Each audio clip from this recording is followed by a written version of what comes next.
Et bonjour les vierges, je reviens ici pour les prévisions pour votre année 2025. Donc là on va voir comme toujours ce qui se passe au niveau des énergies générales, vie professionnelle, la vie sentimentale et on terminera avec les défis et blocages potentiels que vous allez devoir dépasser cette année. Si vous êtes familier ou familière de mes podcasts et de mes tirages, vous savez qu'ici on est sur des prévisions mais pas sur du prédictif. Je ne vais pas utiliser de cartes ou de moyens divinatoires.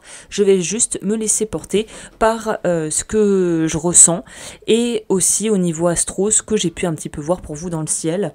Donc installez-vous confortablement, on est parti pour cette guidance qui va un petit peu retracer les éléments clés de votre année 2025. On va commencer avec les énergies générales. Donc vous allez être poussé à sortir, un petit peu comme les balances du reste, sortir des relations qui ne vous font pas du bien, qui ne sont pas porteuses, les habitudes qui ont la vie dure, mais dont vous savez pertinemment qu'il faut vous détacher, ça va peut-être être le moment. Par exemple, je sais pas, je pense spontanément à la cigarette. Si vous savez qu'il est temps d'arrêter, c'est peut-être le signe dont vous aviez besoin qui arrive à vous, il est peut-être temps d'arrêter. C'est ce genre de choses, des habitudes qui sont parfois un peu nocives ou des relations qui peuvent parfois être un peu toxiques ou des relations tout simplement qui sont pas du tout adaptées ou des croyances vis-à-vis de vous et des autres qui sont très limitantes. Donc là, on vous dit un peu de faire le ménage en vous et autour de vous pour pouvoir attirer autre chose. Les énergies de l'année 2025, elles vous encouragent à établir de nouvelles connexions, un nouveau rapport à vous-même, un nouveau rapport aussi à votre corps, surtout si vous avez eu du mal à vous accepter ou que c'est quelque chose d'assez challengeant pour vous parce que vous vous sentez un petit peu peut-être pris dans une routine, dans une hygiène de vie qui ne vous convient plus. Il va peut-être falloir apprendre à faire des vrais choix au niveau de vos priorités et de vous éloigner des compromis qui ne sont pas pérennes, qui ne sont pas finalement adaptés, parce que parfois le compromis vient quand même du mot se compromettre quelque part. Donc il y a quelque chose de...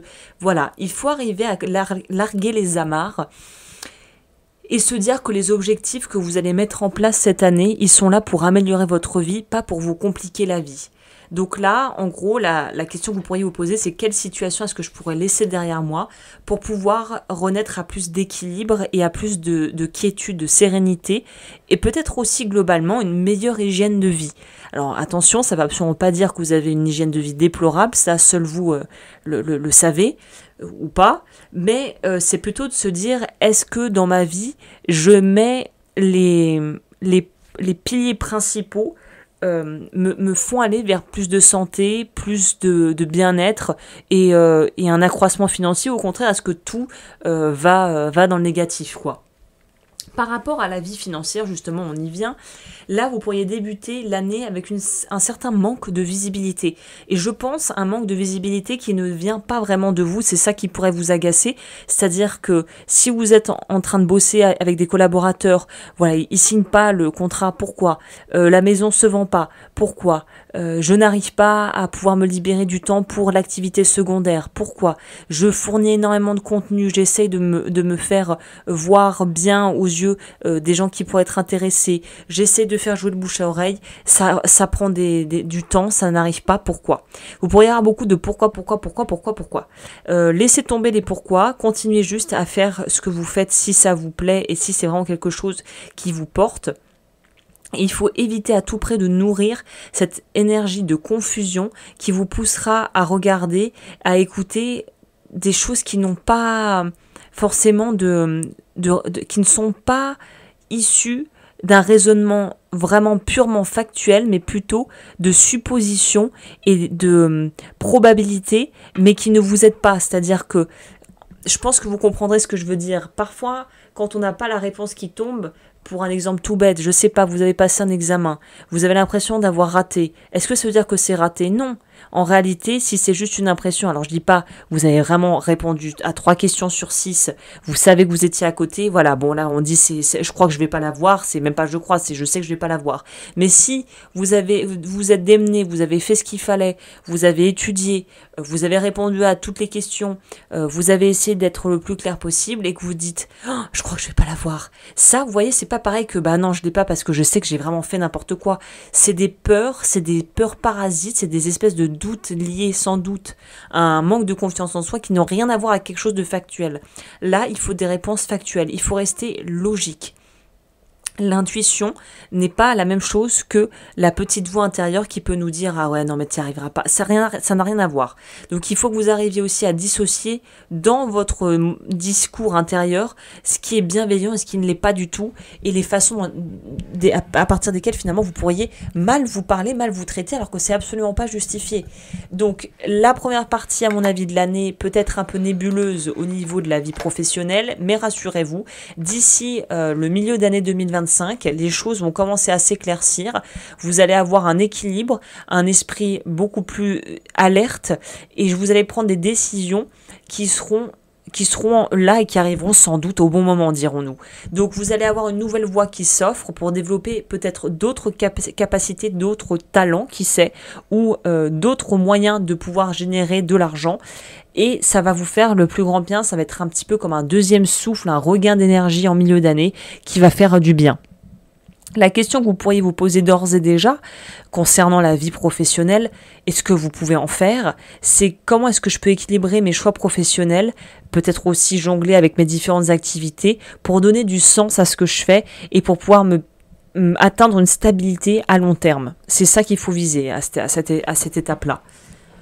Au niveau de la vie amoureuse et sentimentale, là, encore une fois, on est dans une phase où on a beaucoup donné par le passé. On peut ressentir vous êtes peut-être un peu fatigué, émotionnellement, physiquement, je pense que vous avez donné. Les vierges, c'est quand même des locomotives, hein. En règle générale, c'est un peu ce que le Capricorne est au travail, c'est-à-dire que ça va donner, ça va aider, ça va vouloir optimiser, ça va être présent, ça va être la bonne mère de famille, la bonne amie, la bonne petite fille, la bonne voisine. Enfin voilà, ça va être toujours à vouloir donner. Il semblerait que là, vous commenciez l'année avec un besoin de vous ressourcer. Tout le monde sait de toute façon, de façon globale, que les fêtes de fin d'année sont quelque chose d'assez drainant, d'assez épuisant. Donc là, vous allez commencer avec une envie de souffler, de vous poser, de se dire « Alors attends, là, on va reprendre des forces, on va focaliser sur le besoin de se recharger, de recharger ses batteries et de pouvoir se recentrer hors du bruit, du brouhaha incessant extérieur pour se reposer en fait. Hein. Si vous êtes célibataire, il y a de fortes chances pour que cette année, elle soit marquée par des rencontres, peut-être une rencontre très significative, mais qui va vous requérir beaucoup d'investissement de votre part. Vous pourriez aussi attirer des personnes qui testent votre capacité à poser des limites et à défendre vos valeurs. Donc voilà, il y a un peu à boire et à manger pour vous, pour les célibataires, mais je pense qu'il y aura plusieurs rencontres significatives. Certaines vous apprendront sur vous. Une en particulier peut-être pourrait mener à quelque chose de beaucoup plus long terme, de beaucoup plus solide, où vous pourriez trouver chaussure à votre pied, comme on dit. Pour les vierges qui sont en couple, année où il faut rester unis, il faut faire front ensemble. Il sera question ici de travailler en commun, d'efforts partagés, de bâtir ensemble, de pouvoir créer des projets. Peut-être que c'est l'achat d'une maison, peut-être que c'est des décisions à prendre en famille, peut-être que c'est des valeurs qu'il va falloir en fait réajuster, revoir au sein de votre couple. Mais il y a une idée de faire front. Et c'est pas nous seuls contre le monde. C'est quoi déjà l'expression seuls contre tous? Non, c'est pas du tout ça. C'est comment nous on se vit en tant que couple dans un monde où on est perçu comme un couple et on a envie aussi de se montrer comme tel, c'est-à-dire peut-être que vous prendrez plaisir à dire, bah voilà, on va se marier, on a envie de créer un projet ensemble, on veut faire un projet associatif ensemble. Vous voyez, il y a cette notion d'assumer le fait qu'on est ensemble et qu'on a envie de créer des choses ensemble, sans pour autant avoir besoin de se justifier auprès des autres de ce que vous avez envie de faire parce que vous êtes en couple, quoi. Donc voilà, c'est un terreau même, je pourrais dire très fertile, qui va vous inviter à exprimer beaucoup plus ce dont vous avez envie et aussi à être un petit peu plus peut-être spontané, c'est pas le bon mot, mais de faire des choses qui de prime abord ne sont pas des choses vers lesquelles vous auriez spontanément eu envie d'aller. Mais là, on a envie de se renouveler, puis c'est fun, quoi. On a envie de joie, de fun, et on a envie de faire ça dans la joie et la bonne humeur. Au niveau de ce qui est blocage et les défis à relever, bah c'est toujours pareil, c'est le besoin de se rassurer d'être en sécurité pourrait vous pousser à vouloir tout contrôler.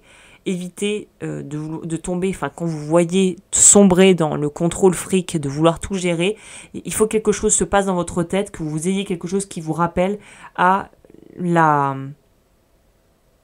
l'inconstance d'une certaine manière, l'imprévisibilité de la vie, pour vous rappeler qu'il faut apprendre parfois à lâcher prise sur certains points, parce que vous ne pourrez pas tout avoir sous contrôle. De toute façon, je pense pas que la vie soit faite pour ça. Et là, il faut vraiment que vous gardiez à l'esprit que, de toute façon, si vous connaissez vos valeurs, vous connaissez ce que vous avez, vos compétences, vous avez peut-être une ou deux personnes de confiance de votre entourage, bah normalement ça devrait rouler et vous n'avez pas forcément devoir appréhender tout et devoir avoir tout ce contrôle en permanence. Voilà. Eh bien écoutez, je crois que je vous ai dit l'essentiel pour cette année 2025. N'hésitez pas, si ça vous a plu, à vous abonner, à aimer, à commenter. Ça prend 3 secondes et ça me permet vraiment de pouvoir faire voir mon travail parce que ça me permet d'être plus visible sur YouTube. Et moi, je vous dis à très vite pour de nouvelles vidéos et de nouvelles guidances.